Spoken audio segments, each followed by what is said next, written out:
Ladies and gentlemen, for the first time on Jabba in the Mouth, I'm very happy to have him on the show. We are now talking to former New York Giants Super Bowl champion linebacker, Gary Reasons. Gary, what's up, buddy? Man, oh man, I tell you, is there enough air in that room? Are you breathing okay? You had a lot to say. I love it. Sometimes I get caught with phlegm down my throat. Yeah, don't want to do that. No, hey, I don't want to choke. All the production value, man. This is great. You guys put it together. Well, I will say this. We have a great bunch of guys on the back end. Fish, who you just saw doing our Sports Minute. He's our executive producer. He works out with all the graphics. He puts everything together. And we got the Speeder over here who does all the video, the editing, all the sound stuff. So we got a bunch of good guys doing the back end. And we have our board up guy, Tommy Poops, working on the sound, making sure that the sound is clear and persistent. So speaking of persistent, the NFL committee is not persistent, and I don't know what the hell they're doing, because Bill Belichick is a first ballot Hall of Famer. You were coached by him. You know a little bit about him. Actually, you know a lot about him. Why do you think the committee has decided to not put him in the Hall of Fame for the first time where he's become available as a first ballot Hall of Famer? Well, I think they basically dropped the ball here. There's no doubt about that, because Bill definitely deserved for what he did for the game in the National Football League, and his legacy of what he's put together as a head coach in the league, and obviously with us as a defensive coordinator, has been, there's no one that can match what Bill Belichick has done in the National Football League as a coach, and he deservedly should get in immediately as it's available to him. But I think there's some powers that be that wanted to kind of slap him on the wrist a little bit for whatever reason. I'm not going to go into all those issues, but I think that there was a little bit of a conspiracy, I would call it, to keep him out of there, just to say that he probably isn't bigger or as big or bigger than the league or bigger than the game. But he did his part. I think that he had a tremendous career in the National Football League. It may not even be over, depending upon what happens with him in North Carolina. Who knows? But Bill definitely deserved to be in, and I think it's just a little bit of game playing here, gamesmanship, and just trying to send some subtle messages, whatever they may be, to Bill and any others. I just don't like that kind of politics. So I wanted to know, you being obviously a player that played with him, like how has he transitioned, like his style and his personality on and off the field for when you played? It's obviously when he became a coach with the Patriots later on after you retired until to now, because I know you do some college football broadcasting as well. Like, what do you think the transition of his just football career has been like? Bill has always been true to himself, and really what he is, he's cut and dry, straight to the point. When he was coaching us, he presented us the information, gave us the coaching points that he had gleaned from hours and hours and hours of film study. And that's still him today. I mean, that's what made him the most successful coach of all time. And that's his preparation. No one was going to outwork Bill. No one was going to put a game plan together that was superlative to his. And I think that and when he had a bunch of guys that could play and play well, and he did it in a couple of spots now, he certainly shined. And I don't think that there's any doubt that Bill Belichick is a tremendous coach. But what you see is what you get. He hasn't changed. He hasn't changed from the day when he was with us and in East Rutherford for those many ball games and championships to what he's doing today in North Carolina. Gary, we had one of your old buddies on the show last week, Howard Cross, and we kind of went through some of the things that the Giants have done in the past. And Tom Coughlin was one guy that I thought they mistreated at the end of his career with the New York Giants. This is a guy that won 2 Super Bowl championships. You know him because he was a part of that staff, the Bill Parcells and Bill Belichick staff.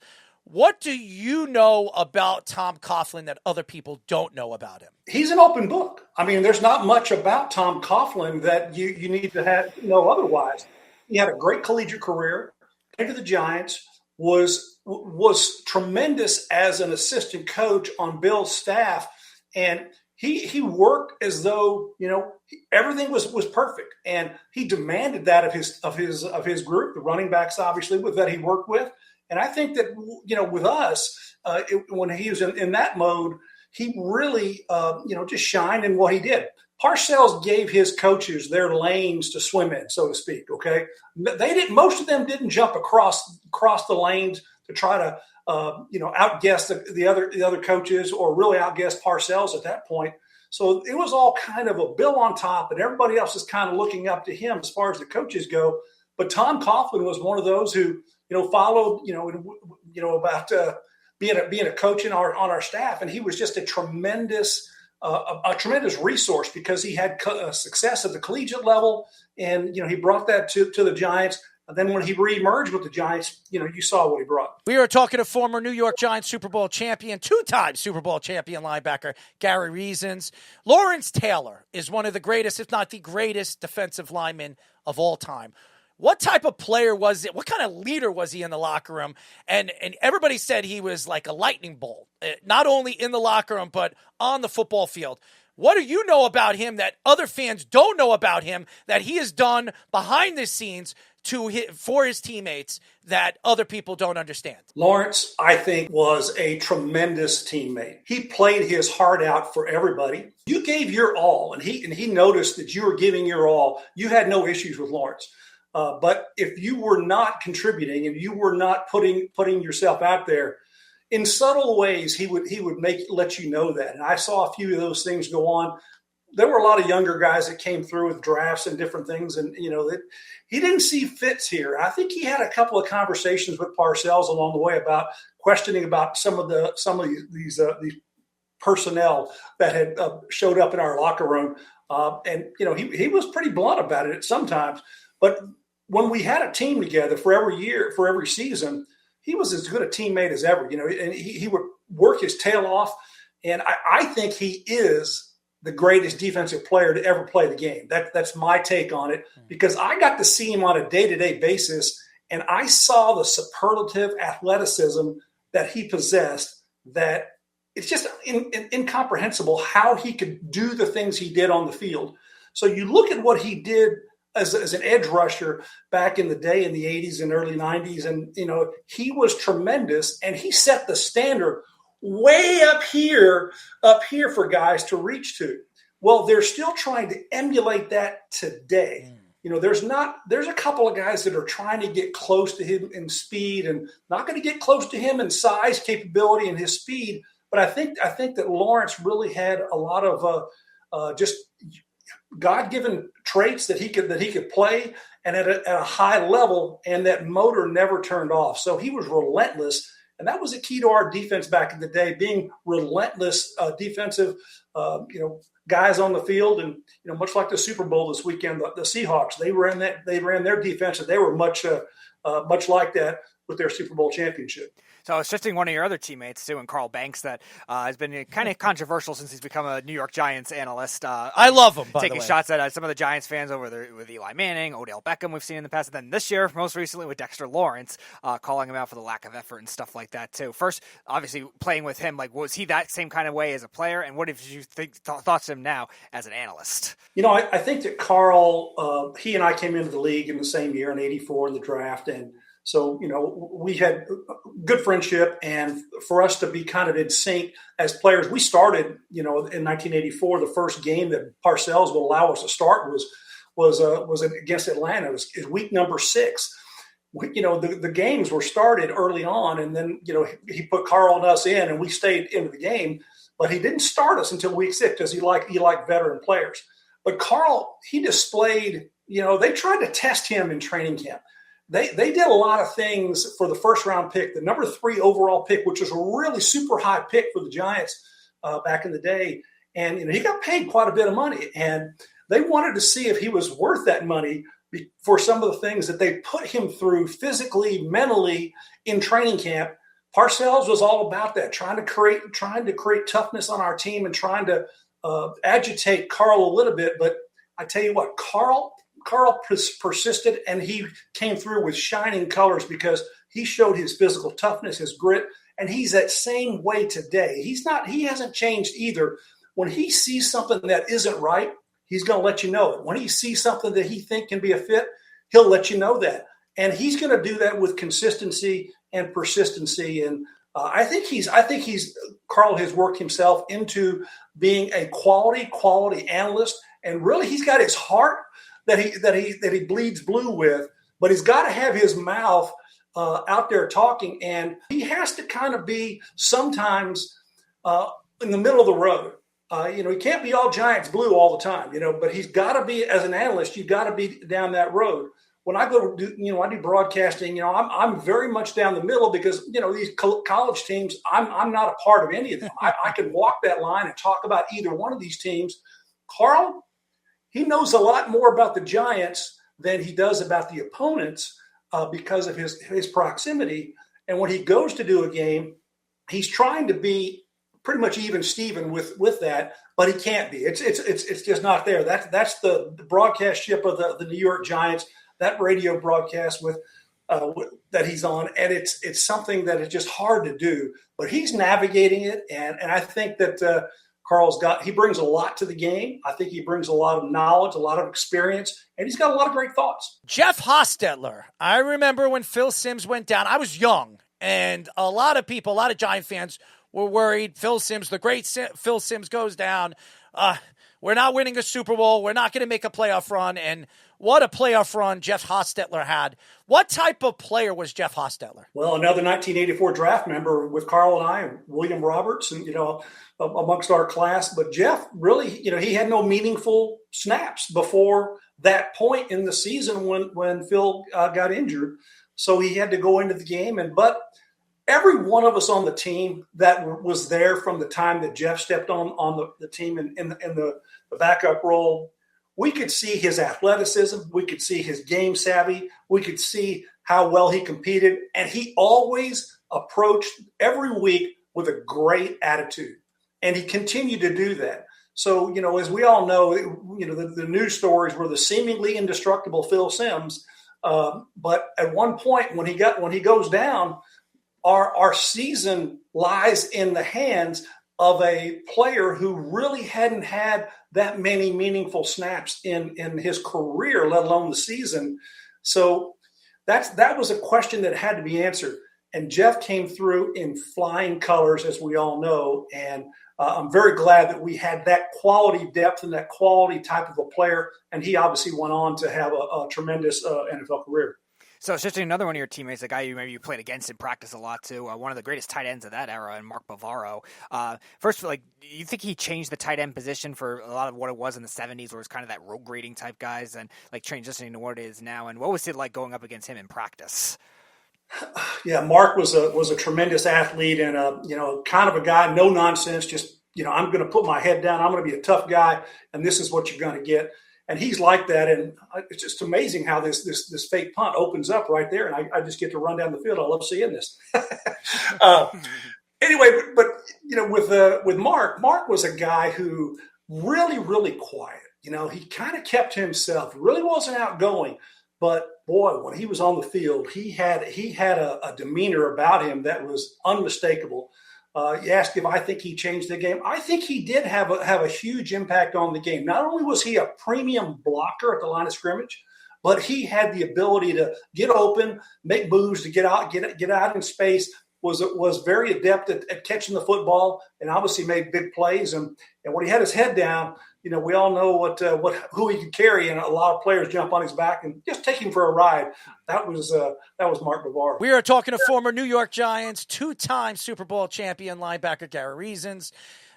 We spoke about Tom Coughlin. We spoke about Bill Belichick. We have to speak about Bill Parcells. I think one of the greatest defensive minds the NFL has ever seen. I think people forget what Bill Parcells has brought to the game. Look at the guys that he has drafted in the past. Look at the defensive linemen that have become Hall of Famers. What type of head coach was he when you were with the New York Giants? I think he was the exact fit that we needed as a head coach. First of all, obviously, Bill, we all know this. He's from the Northeast, New Jersey guy, and another no-nonsense guy. But the way he commanded the locker room was really magical. And the way he did that, he had the best way of being a coach, and he was different of how he coached with different players. And let me get into this a little bit. He knew things about each of us that he knew. And anytime he was in conversation with you, he would pick on those little things and bring them up, whether it was a thorn in your side or whether he's trying to uplift you. He knew things about you that could push your buttons, and he knew how to push those buttons. That was his superpower for him with our team in that era. And he came across as a guy who obviously had tremendous knowledge of the game, a tough guy from New Jersey. There's no doubt about that. And he brought that toughness, that blue collar mentality to us every single day. He coached his coaches as hard as he coached us. Now, when you think about that, that doesn't go on being talked about quite a bit. But when they're upstairs after we're all gone, and he's going off on those guys, it was no different than him going off on us on the field, because I knew that he did that with his coaches, and he would also lay him out there on the field with us. But he had a way of making people perform. And the question that you didn't want to have him ask you was, Gary, do you want the aisle or the window? You know what that one means. Of course. Yeah, we just don't want him to ask that question. So, but I think Bill Parcells was one of a kind, and definitely a tremendous head coach in the National Football League, a legendary figure in the Northeast of New Jersey, New York, and certainly someone that had put the team and the community on his back, and then he pulled with him a bunch of guys that he pulled together, myself included, in the draft in 1984, and which kind of propelled us into winning seasons and that from that year forward. And it just kind of worked out really, really well. Fortunately, we had our work stoppage that kind of derailed things after our first Super Bowl championship. We'll talk about that another time. So yeah, let's shift to the current Giants. It seems like the linebacker position is the one that's gotten a lot of the drama on the defensive side of the ball in the last few years. Brian Burns was the one that was calling out the Giants for the lack of effort at the end of the 2024 season, and then Kayvon Thibodeau, he's had all his antics. He played better this year, but now a big decision: do they trade him? Do they keep him this year? And then Abdul Carter was probably the most notable of all. Late to meetings, might have been watching some inappropriate things in his rookie season. Played well after that, but still some issues there. What are your thoughts to all those linebackers and their maybe some character questions? Well, you take Burns, and when I first saw Burns playing with the Giants, I thought he lacked motivation his first year. I didn't see that from him. I didn't see the all-out gameplay that he was supposed to have. He then turned the notch up a couple of turns this year. And he certainly is now one of the cornerstones of that defense, and he is definitely a premium player on the defensive end as an edge rusher, outside rusher. And I think that he brought a lot of intensity to the Giants. Abdul, we're all expecting to be Superman, but let's just face it, he has to mature. He has to grow up. He's got to go through the paces. You can't expect everybody to be the guy you want him to be, put him in a box and be perfect. Character issues, whether or not they're that or what have you, forget about that. Throw that crap out the window. Just get by it and move forward and grow. And I think that Abdul Carter, at the end of the season, he did grow. Okay, he obviously had some big plays along the way towards the end of the year, and I think that he sees in himself what he can become in the National Football League. So I don't think that there's any questions about his ability or about his play. It's just him possibly having a little maturity growth here. Potentially, it's going to have to be quick if he's going to be a factor in that Giants defense. We are talking to former New York Giants, two-time Super Bowl champion linebacker Gary Reasons. John Harbaugh is the new head coach for the New York Giants. The Giants have gone from coach to coach to coach since Tom Coughlin and struck out on every single one of them. You look at John Harbaugh, he's been successful. He won one Super Bowl, but a lot of people say that wasn't his team. Those weren't his players. His development of players, Lamar Jackson was a guy that didn't want him to come back. He told the organization he would rather move forward with a new head coach. Do you think that John Harbaugh moving on to a new team, a new organization, getting paid as much as he has, is the right move for the New York Giants? Do you think he was the right guy to hire over Mike McCarthy or maybe a Tomlin or one of these bigger, more known coaches, or even the younger coaches like Minter? Do you think he was the right guy for the job? I absolutely 100% think that he is the best fit from all of that group for the Giants right now. He brings something to the table that the previous coaches did not. And it's instant credibility. His ability to step in front of the team from day one and command a presence of them knowing that he's a disciplinarian, he's a guy that is straightforward, and the path is only one way, and that is team, and that's winning. And with his credentials and his championship caliber background, I think that he is an outstanding choice for the Giants, and so glad that he was available for the Giants in this cycle, because it wasn't written that he was going to be on the market, but it happened, and I think that it is a really, really good fit. He reminds me of Tom Coughlin coming into the Giants organization as a head coach. I think that it's going to be something somewhat similar, because Tom had a great command of personnel. He had a great command of the facilities and everything around it. I see John Harbaugh stepping in there and not missing a beat. I think that he's going to work very well with the front office. I think that there's the previous head coach, he needed to leave. That's my opinion, and we're in the right position now with John Harbaugh there, and I think he can get the Giants back to prominence. I really do. So what about some of the assistant coaching hires? Like Greg Roman, they bring in, obviously has familiarity with John Harbaugh. Brian Callahan, they just brought in as the quarterback coach. He did well with Cincinnati, but again, that's Joe Burrow. Was he really the reason? And then just struggled this year with the Titans as a head coach. And then Matt Nagy, I think the one that I kind of question the most, because, yeah, he did well with the Chiefs, but he wasn't really the main play caller with the Chiefs with Andy Reid. So what are your thoughts on all those? I don't care who they are. I really don't. It's the head coach's job to coach the coaches, and the coaches coach the players. And it kind of goes that way. If he had a chance, and I'm sure that John will do this, and probably can do it very easily, have a conversation with Bill Parcells. Basically talk about structure and talk about how you run this football team in this kind of environment. He was a little bit isolated, John, in his former team. But because it's not the bubble that New York is. It certainly was not. That's going to be the only challenge. Can he navigate the media waters, and so to speak, as a head coach in New York? I don't think there's going to be an issue.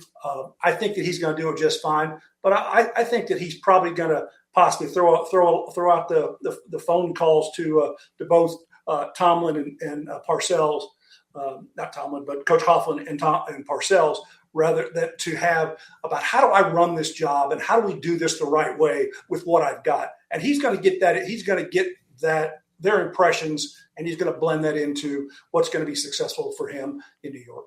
Gary, you look at Jaxson Dart, and obviously his first season, he looked pretty good. He has some ups and downs. A lot of people question him moving outside of the pocket a little too much, not standing in the pocket and making the throws. Do you think a guy like John Harbaugh will be able to develop him into the quarterback that a lot of Giant fans believe he could be? Well, you develop a quarterback best by developing the players around the quarterback. Agreed? Yes. And the reason being is that, a quarterback is one guy, okay? If that right guard and the right tackle are horseshit, then you're going to have to find some way to fix that problem before you're going to fix anything. He's going to be getting hit in the mouth, okay? There is a clock. There's a little clock in the quarterback's head when they know that ball needs to be out of their hand or they need to take off and run. In Jaxson Dart's case, he has the ability to take off and run when things break down. We don't need to have him do that as much.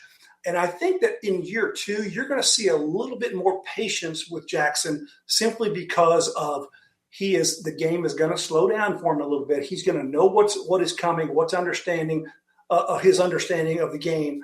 I just hope that, with coaching changes and changes in the system, that he doesn't have to catch up a lot. And, they're trying to refigure things out. But I think it was tremendous what he did early on. And I just thought he took a little bit too much on his shoulder as far as trying to make plays. And he got him dinged a couple of times. So that does happen. Joe Schoen, a guy that I'm not a big fan of. I got a chance to watch him on Hard Knocks. He pretty much threw Saquon Barkley to the dogs and eventually became an Eagle, something that John Mara did not want to happen. And now he hires John Harbaugh, and if Joe Schoen does not succeed this season, a lot of people think he's on the hot seat, and maybe John Harbaugh gets to pick his GM to work with. Do you believe that Joe Schoen is the right guy for the job? Do you think he's made more mistakes than right acquisitions that has helped this organization move forward?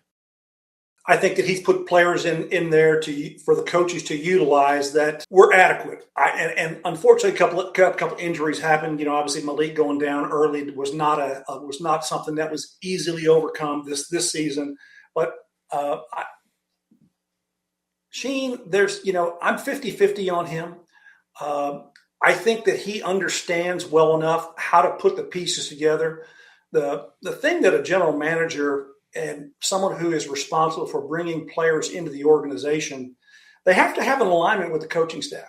They've got to have an alignment with the vision of what type of player, what is the skill set, what is the adaptability to the particular system and style that you're going to play.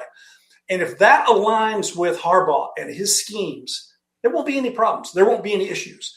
I haven't heard of any issues or anything where the thought process is differing from either one of them. I think if they're on the same track together, and that's how they should be, it'll all be fine. But if something goes wrong and you get a player in or out that's not necessarily in the way of their combined thinking, it's tough sledding. It really is. You're walking in murky waters. Both of them are in reality, because the team is only as good as the players play it on the field. And the players have to play the game through the tutelage of their coaching staff, not from the general manager, but from the coaching staff. So they have to translate that into workable instruction and being able to be a physical force to be able to play. That is what that has to happen. There's things that you have to bring other guys along that are just pieces of this, whether it be an offensive lineman, defensive lineman, secondary. You've got to bring other pieces together, and they've got to be cohesive. This cohesive structure really, I think it started to happen early in the season, and then it was kind of wobbling in the middle. And I think towards the end, they kind of got a semblance of the cohesiveness back, ended on a pretty decent note. So that is where I think that this team really needs to shine. They need to be cohesive and come together. If they do that early in the season in 2026, it could be special. Obviously we know it's the 40th anniversary of our Super Bowl 21 season coming up, so I'm hoping these guys, bring a little fanfare to it. I want to shift gears a little bit because I know you do a lot of college football broadcasts. Obviously, a lot of landscape to change in college football with the NIL, the transfer portal, and this new college football playoff format. There's a lot of old school coaches like Daboll Sweeney and Nick Saban taking shots at that. In your time broadcasting college football, do you think these changes are good from what you've seen in the past? Absolutely not. I'm an old school guy. Navigating NIL out there is a nightmare. Navigating the transfer portal is a nightmare. It is really, really difficult. I went to a school in Louisiana, Northwestern State, and we're Division I college football program, but we call it the CFCS program. It's an FCS school. They play at the FCS level. The one thing that is extremely crazy right now is money's flying around right and left with a lot of players, and all the players are just chasing money. It's really what NIL is, and really what transfer portal is all about. Is these guys are chasing? There's no legacy. There's no loyalty to the team. It's just a lot of stuff. So these coaches have they preach to them all the time about wanting to be there and be cohesive and all this. But let's face it. When you have 20, 30, 40% of your team entering that transfer portal at the end of the season, everybody is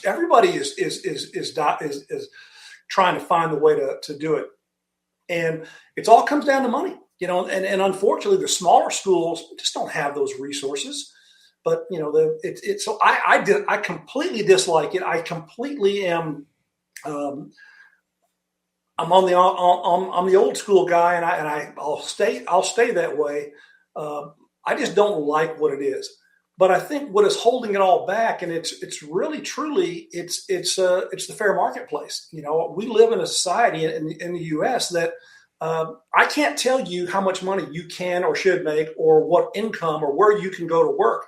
It's not my job to do that. If I was doing that, I'd be controlling you. Oh, that sounds like what they do to college football players. They control them. Not anymore. So, with the NFL and the NBA and MLB, we all have unions because we join a union so that we can collectively bargain for our rights. But there's not a structure right now that college athletes are bonding together to have collectively bargained rights. So it's really crazy out there. I don't like it, but it's something that a lot of people. It's just talk, but there's a lot of money flying around. Hey, Gary, it's Aaron Fisher. I'm the producer. I just had to ask you. I'm a huge Giants fan. I had to ask you a question. I also coach high school football up by West Point. All right. And I obviously I grew up on the hit. Your play against the Broncos, clinching the playoffs, '89. And I'll play it again. I played it a little bit earlier. But if I taught somebody to do this, Gary, I would probably get fired from my job as a high school coach, because today, if you lead with your head, despite the fact it was one of the greatest plays in football history, in my opinion, they probably flag you for it in the NFL today. And I know in youth, it's something that they really frown upon. So I just kind of wanted your take on, how the game's changed. You said you're an old school guy, obviously, with the NIL, but I can imagine your opinions on tackling, the going from the biting the ball to, the rugby style tackling when Pete Carroll kind of, did it with the Legion of Boom. That's kind of been a big thing in high school circles. And I just want to know what your take was on that. Well, first of all, back in the day, that was a very physical play and a tough play. And, and you dive over the top and hopefully you hit something. You dive, you take off, and hopefully you hit your target. And I did. But believe it or not, even in today's rules, it's between the tackle box. So that's a run play. It's a running area. Have you ever seen a helmet to helmet called in the tackle zone? No, there's not. So it's a legal tackle. People are confused about that. It's just they just see it coming over the top, and it's pronounced, but it's not when you're in between the tackles. Regardless of that, I am in 100% agreement and favor of some of the changes to the game as far as safety. Okay, I definitely think that some of the protections that the receivers get as far as getting blown up and things out there, and I think those are definitely the way to teach the game better. Teaching a style of tackling at a youth level and bringing that up through into their high school and college days, if they get that far, if you know how to tackle from the earliest days, and you want to be on the head and shoulder area here on both sides, and leave that pretty smile out of that whole equation. That'll be that way.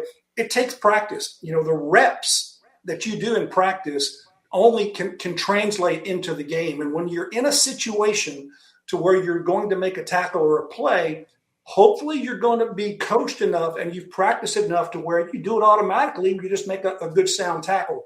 So the youth coaches of today are as important as the rules and the officials and all the different things that go into it, because they're the ones teaching the better techniques. And I applaud these guys for doing that, because they do it in a good way, obviously keeping safety in mind, keeping players on the field, and keeping everybody healthy. And it is one of those things that the thing has got. I think it's gotten better over the course of time. I'm a former NFL LPA executive committee member, and my legacy is kind of down that line of. I was on the executive committee when the Player Association, we got free agency for the players in '93. So that is great. That monumental change of free agency. And then there's other things that have happened with rules and safety Those are changes to the game that have propelled the NFL to be what it is today. I mean, there's just been tremendous uptick in that. However, now, here's the other side. The defensive guys in the National Football League are at a complete disadvantage when you're outside of the box, okay? You can't touch anybody. You can't run with them after 5 yards. You can't bump into them. Otherwise, you're going to throw a little yellow flag. But on Sunday in the Super Bowl, you can run and bump and jump, and you almost can really take them apart. But there weren't going to be any flags thrown on Sunday because they were letting the players play. That's kind of back in the day, like we had it, where we can kind of play like that. But it was fair because both teams were doing so on Sunday. So I'm liking some of the non-contact as far as keeping guys safe. The rules have been changed and obviously are more in favor for the offense in the NFL today. And it's just the way it is. And I see the fandom of looking to see explosive plays, big passing plays, and touchdowns. That's all good. It's all good. But when you see a physical, tough football game like we saw on Sunday, it kind of takes you back to the era of the 1980s New York Giants. That looked like a normal Sunday for us. Gary, you look at the league, you see all the different rule changes, and obviously with the CTE problem they've had over the years, we've had a lot of players come on this show and said to us and told us that the NFL has not taken care of the former players that have helped this game grow. With obviously insurance policies, these guys have had knee problems, back problems, head trauma. They're not getting taken care of. Do you think that the NFL needs to step in and help the former players that helped this game grow as big as it's been over the last couple of years? Well, when we all signed up to play on the line on the field, we knew what we were signing up for. As far as potential injuries and so forth. I was one of those players that went through an entire 9-year NFL career and never had a major injury. I never had an issue, and I was kind of built right and being able to stay on the field. And never missed any time. So I had a little different perspective of the injury situation, but I do see guys, and even now, I'm definitely of the opinion that through collective bargaining and what the NFLPA has been able to achieve, they have made significant strides though for players and benefits post playing and that are going on to. My birthday's this month. I'm going to turn 64. Congratulations, by the way. Congratulations. Well, next year this time, when I turn 65, my benefits from the NFL stop as far as health benefits. There is what's called an NFL dedicated hospital network, and we have a stipend for every player that played on a recurring annual basis for primary care. And I just had I had an accident in Louisiana in May. I was driving my truck, and anyways, it was at night, and I was going 70 miles an hour, and I hit an alligator on the highway. And so when I was hitting the brake, my left knee popped the dash. Anyway, so the next morning I woke up and started walking, and I stumbled, and when I wound up, they couldn't take me down to the NFL, but that damn alligator got me on the highway. And so I had a surgery just in November here, just to clean out a scope for my left knee. But I'm telling you this for one reason, is that through the NFL dedicated hospital network for former players, we each have a stipend. It's $25,000 per year for primary care, but they'll also handle some surgical situations and things. So to that, I applaud the NFLPA and the NFL for providing that to us. But as I turn 65, those go away simply because the NFL and the PA figured out that these guys get Medicare. That's probably where we'll go. So I'm one of those guys that the more we can do through the collective bargaining aspect of it for the betterment of players long term and into the future. Hopefully they have that. When I was with the leadership group of Gene Upshaw, when he was the executive director of the NFLPA, and I admired Gene and his just toughness and grit and how he brought us along. And he had a good old saying is that always remember the past, do well in the present, and look to the future. All three eras of players are what he's talking about, and we don't ever want to lose sight of who got us to where we are today. And I'm one of those guys looking now to the current players. Hey, keep us in your crosshairs when you start talking to the NFLPA. How can you improve our benefits, which will in turn be your benefits when the time comes down the road?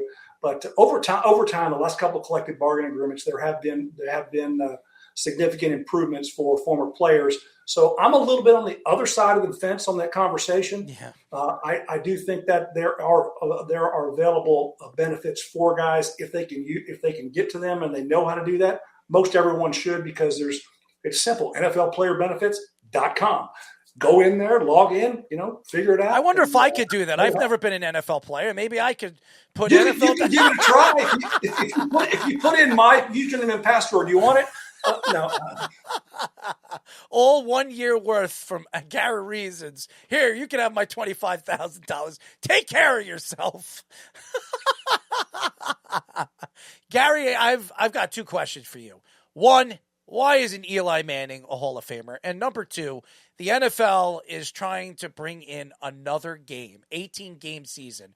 What is the NFL trying to do here? Do you think this is right for the players? Is this protecting the players? You said just a few moments ago the NFL is making great strides on protecting the player. Now all of a sudden, ladies and gentlemen, you're hearing that the NFL wants to bring an 18-game season.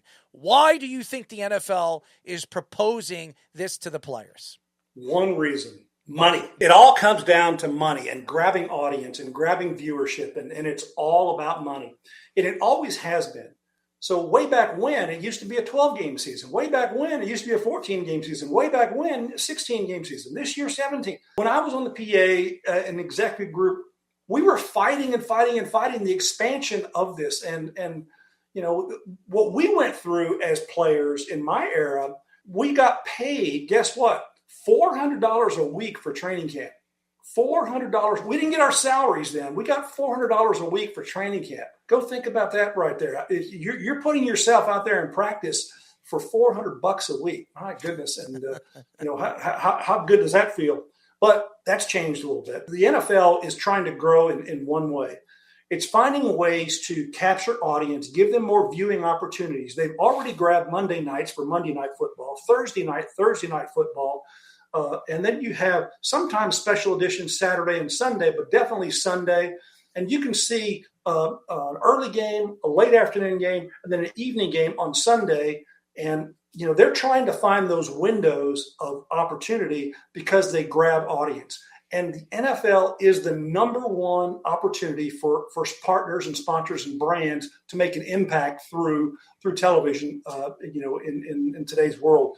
And there's nothing even close to it. So when you think about the impact that the NFL has had, that's why there's so much revenue, there's so much growth, and it's deserved. The players going to get their part, and it's something that the brands are trying to capitalize on. So going to another ball game, first of all, I'll tell you this: as players age, going through their careers, your body the healing time slows down. So when you get to 25, 26, 27, what used to be as a 22-year-old, you could pop right up and go.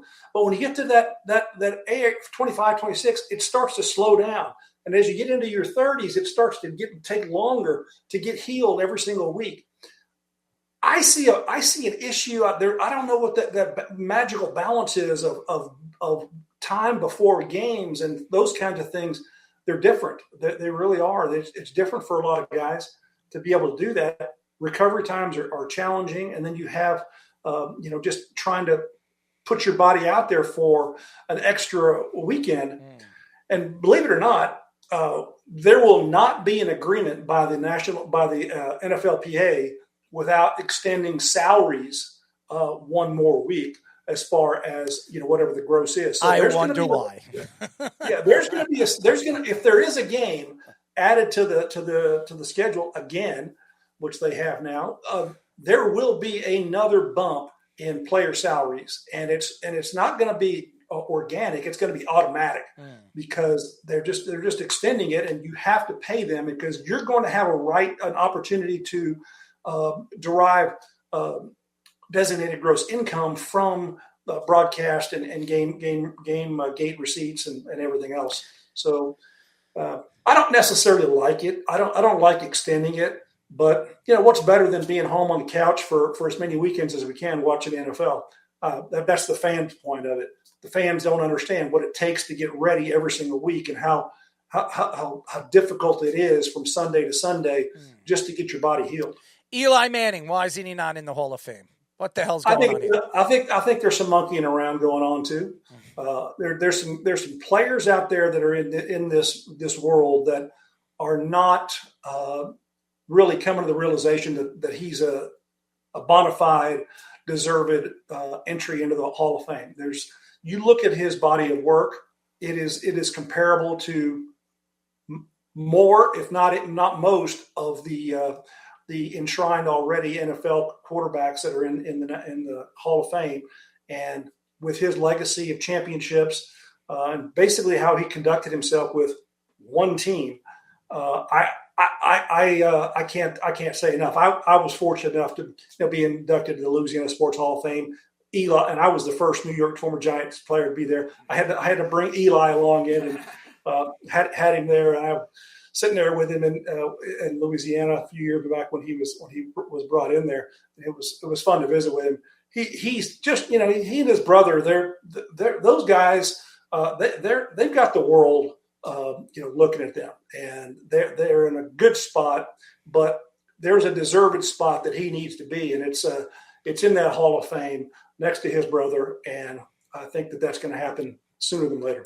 Gary, we really appreciate the time. We got to get you on the show. This was one of those interviews. We got to get to know you a little bit. I'm a little crazy. My interviewing could be a little outlandishly nuts, but I wanted to be professional tonight. I wanted to give you a professional interview and kind of give you my take on what I thought or what you think of your New York Giants. I am a Jet fan. Everybody else on this show besides Job are Giant fans. We have Fish, who you just met, Speedy, and Tommy Poops over here. They're all Giant fans. I do not hate the Giants. I never hated the Giants. I just can't stand the Giant fans. Let me ask you a question. You're a Jets fan. Are you on medication too? All the time. All the time, man. I'm on blood pressure, cholesterol. I mean, you name it, I'm on it. I have acid reflux. I'm on it. I'm on everything. I was just looking, the one little picture I can see of you. I thought that there might be a little something going on. So, well, I'm a little crazy, and if you actually listen to the show, and we've been a top 100 show we're right there. I think we were ranked 115 today. The other day we were 106. We're one of the best shows right now in the country. Nathan reached out to us, and he always gives us such great guests, and we had Howard Cross on last week from your Giant team, and now we had you. You're sensational. Keep up the good work. And let me show you what I'm doing now. Also, absolutely. I'm kind of paring down my broadcast work, and and that is all kind of by design. And really, what I've done is I've put together a platform, and it's called Reasons to Believe. I have a book that I've penned. It's coming out this spring. Reasons to Believe. And it all supports what I'm doing now. And what I basically do is I teach leaders how to perform under pressure. And it's from using lessons that I've learned from my days playing in the NFL under championship environments, as well as 30 years in broadcasting. And also I've been an executive for 20 plus years in the corporate space. So I take that to companies, corporate environments, and give them some messaging and teach them along the way. So this platform, Reasons to Believe, it's out there now. Go to GaryReasons.com and you can find out all about it. And happy to visit with anybody. Keynote speaker, event speaker, but also this Reasons to Believe platform. You're going to hear quite a bit about it upcoming here this year, I believe, and along with this book. And I'll be back. I'll be happy to come back on and when the book is out, and we'll talk it up. Okay. Absolutely. I think you're a great personality.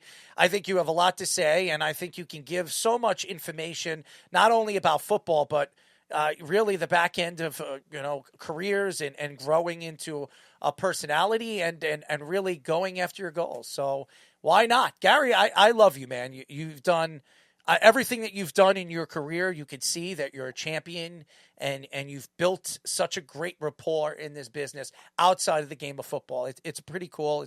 I wish you nothing but the best, and we definitely would like to get you on again. Thanks, guys. I appreciate it. It was fun tonight. Absolutely. Ladies and gentlemen, 2-time Super Bowl champion, the one they call Gary Reasons. The man, the myth, the legend. Sensational. Thank you, Nith. He was a great one. He really was. I loved it. Absolutely loved it. And looking forward to getting him on. We'll talk a little bit about his book. We'll speak and we'll deliver.